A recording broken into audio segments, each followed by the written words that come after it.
Women sit on cooking gas cylinders lined up outside a gas station amid supply shortage in Sanaa, Yemen November 7, 2017. Copyright 2017 Reuters Saudi Arabia today attempted to sell its changes to the blockade on all Yemen land, air, and sea ports as concrete humanitarian progress today.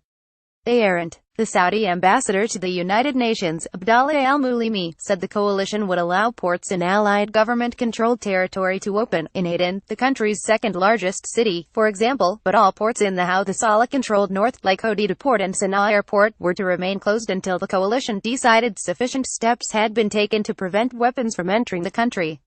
Under the laws of war, the coalition can block weapons from going to its adversary, the Houthi forces, but it also must allow humanitarian assistance to the civilian population and not use starvation as a weapon of war. The blockade violated these legal obligations, but so does the ostensibly scaled-down version. The Saudi government seems to be seeking global praise for ending the blockade on its own allies. The same day the ambassador made his remarks, the UN's lead humanitarian agency released a short report. Read in the context of Yemen's grave humanitarian crisis, millions close to starvation, the world's worst cholera epidemic, the vast majority of the population reliant on aid. The report portends the devastating impact of the coalition's blockade. Yemen is dependent on imported food, medicines and fuel. Nearly 80% of imports, commercial and humanitarian, come through Hodeida and Salif ports, both to remain shuttered by Saudi Arabia.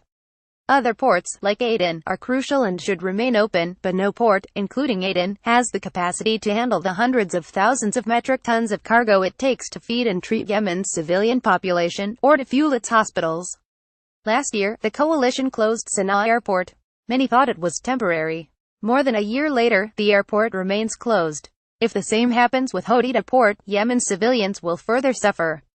Many could die. Before Saudi Arabia's complete closure of Yemen air, sea and land space last week, the UN was already raising alarm bells, calling on all parties to better facilitate humanitarian access. That is the baseline: compliance with laws of war obligations, efforts by all sides to ensure aid is getting in and reaching those who need it most.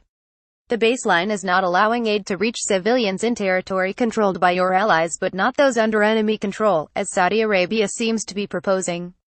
Security Council members should make this clear by sanctioning those obstructing aid to Yemen, be they Saudi Arabia, its coalition members, or Houthi forces, before more sick and hungry Yemeni children die preventable deaths.